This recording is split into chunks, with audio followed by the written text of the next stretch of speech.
নমস্কার প্রিয় দর্শক, আপনারা দেখছেন চ্যানেল রাজকার্য। আমি বাবুসোনা আপনাদের সঙ্গে। ইডির করা গরু পাচার মামলা থেকে জামিন পেল অনুব্রত মণ্ডলের কন্যা সুকন্যা মণ্ডল। দিল্লি হাইকোর্ট আজ সুকন্যা মণ্ডলের জামিন মঞ্জুর করেছে। গত বছর এপ্রিল মাসে ইডি একটি অর্থনৈতিক লেনদেনের সূত্র ধরে অনুব্রত মণ্ডলের কন্যা সুকন্যা মণ্ডলকে গ্রেপ্তার করে গরু পাচার মামলায়। যে গরু পাচার মামলায় অনুব্রত মণ্ডল ও গ্রেপ্তার হয়েছে, তার কন্যা সুকন্যা মণ্ডলকে গ্রেপ্তার করেছিল গত বছর এপ্রিল মাসে ইডি। এবং ইডির হাতে গ্রেপ্তার হওয়ার পর থেকে অনুব্রত মণ্ডলের কন্যা এতদিন যাবৎ ছিল তিহার জেলে। সম্ভবত আগামীকাল তিহার জেল থেকে মুক্তি পাচ্ছে অনুব্রত মণ্ডলের কন্যা। এবং সূত্র মারফত আমরা যা জানতে পারছি, অনুব্রত মণ্ডলের কন্যা গত পরশু ফিরতে পারে বীরভূমে। গত বছর এপ্রিল মাসে সুকন্যা মণ্ডলকে গ্রেপ্তার করার পর থেকে নিরাপত্তাজনিত কিছু কারণ দেখিয়ে কলকাতা হাইকোর্ট থেকে দিল্লি হাইকোর্টে মামলা ট্রান্সফার করে নিয়ে যায় এনফোর্সমেন্ট ডিরেক্টর। দিল্লি হাইকোর্টে মামলা চলাকালীন আমরা একাধিকবার যথোপযুক্ত প্রমাণ দিতে পারছে না বলে ইডিকে ভৎসনা হতে দেখেছিলাম। এবং গত শুনানির দিনে আমরা দেখেছিলাম যে দিল্লি হাইকোর্ট ডেডলাইন বা সময় বেঁধে দিয়েছিল সুকন্যা মণ্ডলের জামিনের বিরোধিতা করার মতো উপযুক্ত তথ্য প্রমাণ বা তাকে গ্রেপ্তার করে রাখার মতো উপযুক্ত তথ্য প্রমাণ জমা করার জন্য। আজকের যখন সওয়াল জবাব চলছিল, তখন বিচারপতি সরাসরি জানিয়ে দেয় যে গত 1.5 বছর ধরে ইডি সুকন্যা মণ্ডলের বিরুদ্ধে যে তথ্য প্রমাণ জোগাড় করেছে তা তাকে জেলে বন্দি করে রাখা বা গ্রেপ্তার করে রাখার মতো উপযুক্ত নয়। এবং এই দীর্ঘদিন সুকন্যা মণ্ডলের জামিনের বিরোধিতা করা নিয়ে ইডিকে তীব্র ভৎসনা করেছে দিল্লি হাইকোর্ট। দিল্লি হাইকোর্ট পরিষ্কার জানিয়েছে ইডি যেন আগামী দিনে এমন কোনো স্পর্শকাতর মামলায় কোনো মহিলাকে গ্রেপ্তার করার আগে তাদের হাতে যথেষ্ট তথ্য প্রমাণ থাকে ও যথেষ্ট তথ্য প্রমাণ খতিয়ে দেখে যেন গ্রেপ্তার করে, সে বিষয়ে নজর রাখার জন্য ইডিকে বিশেষভাবে চেতনা দিয়েছে দিল্লি হাইকোর্ট। দিল্লি হাইকোর্ট থেকে সুকন্যা মণ্ডলের জামিন পাওয়াটা কেবলমাত্র সময়ের অপেক্ষা ছিল তা বোঝা গিয়েছিল অনুব্রত মণ্ডল যখন কয়েক মাস আগে সুপ্রিম কোর্ট থেকে জামিন পেয়েছিল ইডির করা গরু পাচার মামলাতে। তো ইডির করা গরু পাচার মামলাতে সুকন্যা মণ্ডল ও অনুব্রত মণ্ডল উভয় জামিন পেল। তার পিছনে একটাই কারণ, 1.5 বছর ধরে ইডি কিন্তু যথেষ্ট তথ্য প্রমাণ তুলে ধরতে পারেনি আদালতের কাছে অনুব্রত মণ্ডল ও তার কন্যাকে গ্রেপ্তার করে রাখার পিছনে।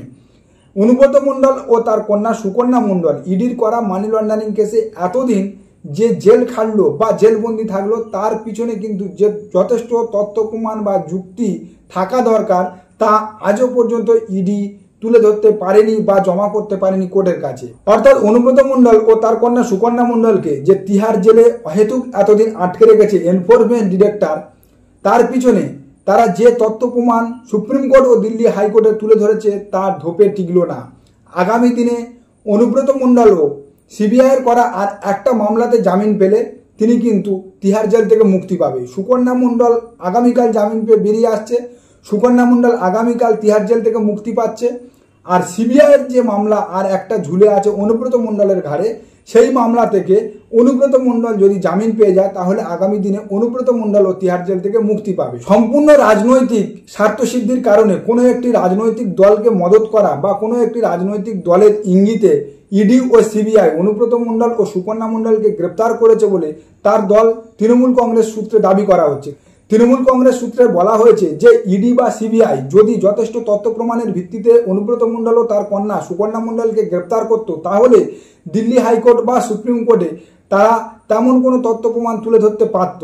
কেবলমাত্র রাজনৈতিক স্বার্থের কারণে বা রাজনৈতিক ইঙ্গিতে কোনো একটি দলের সুবিধা পাইয়ে দেওয়ার জন্য অনুব্রত মণ্ডল ও তার কন্যা সুকন্যা মণ্ডলকে গ্রেপ্তার করেছে। আগামী দিনে অনুব্রত মণ্ডলের কন্যা সুকন্যা মণ্ডলের বিরুদ্ধে ওঠা এই অভিযোগ নস্যাৎ হয়ে তিনি ইডির করা এই গরু পাচার মামলা থেকে সম্পূর্ণ ক্লিন চিট পাবে বলে তৃণমূল কংগ্রেস সূত্রে দাবি করা হচ্ছে। অর্থাৎ গত 1.5 বছর ধরে গরু পাচার মামলায় ইডি যে তথ্য প্রমাণ তুলে ধরতে পেরেছে বা যে তথ্য প্রমাণ জোগাড় করতে পেরেছে তা কিন্তু যথোপযুক্ত নয় বলে সুপ্রিম কোর্ট ও দিল্লি হাইকোর্ট মনে করছে। আর এর থেকে ইডি ও সিবিআইয়ের তদন্তের সাফল্যতা নিয়ে কিন্তু প্রশ্নচিহ্ন উঠছে বিভিন্ন মহলে। বিভিন্ন মহল থেকে একটাই কথা বলা হচ্ছে যে সম্পূর্ণ রাজনৈতিক মদতে বা কেন্দ্র সরকারের অঙ্গুলি হিলনে বিরোধী রাজনৈতিক দলগুলোকে বেকায়দায় ফেলা বা চাপে রাখার জন্য বিরোধী রাজনৈতিক দলের নেতা মন্ত্রীদের কিন্তু বিভিন্ন রকম কেস দিয়ে বা বিভিন্ন রকম মিথ্যা মামলায় জড়িয়ে তাদেরকে সেখান থেকে সরিয়ে রাজনৈতিক জায়গা খালি করার চেষ্টা করছে ভারতীয় জনতা পার্টি বা বিজেপি। কোনো নেতাকে সেই জায়গা থেকে সরিয়ে সেই জায়গা যে দখল করা যায় না তা পশ্চিমবাংলার বীরভূম কিন্তু বুঝিয়ে দিয়েছে বলে বীরভূমের অনুব্রত মণ্ডলের অনুরাগীরা বলছে। অনুব্রত মণ্ডল গ্রেপ্তার হওয়ার পরেও অনুব্রত মণ্ডলের যে গড় বীরভূম, সেই বীরভূমে কোনো রকম কিন্তু খাপ খুলতে পারেনি ভারতীয় জনতা পার্টি। অনুব্রত মণ্ডল থাকাকালীন তৃণমূল কংগ্রেস সেখানে যতটা প্রভাব ধরে রেখেছিল, আরও বেশি প্রভাব প্রতিপত্তি বিস্তার হয়েছে অনুব্রত মণ্ডল গ্রেপ্তার হওয়ার পর থেকে।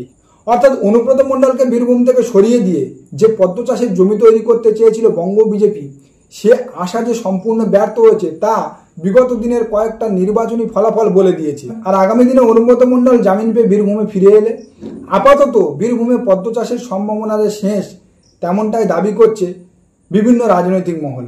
আর শুভেন্দু অধিকারীর অঙ্গুলি হিলনে ইডি সিবিআই দিয়ে তৃণমূল কংগ্রেসের একাধিক হেভিওয়েট নেতামন্ত্রীকে বিভিন্ন মামলায় গ্রেপ্তার করে ভারতীয় জনতা পার্টি পশ্চিমবাংলা দখলের যে চেষ্টা চালিয়েছিল বা যে স্বপ্ন দেখেছিল, তা একের পর এক সেই সমস্ত হেভিওয়েট নেতামন্ত্রীর জামিন পাওয়া থেকে ভারতীয় জনতা পার্টির বঙ্গজয়ের স্বপ্ন আর দূর থেকে দূর সরে যাচ্ছে।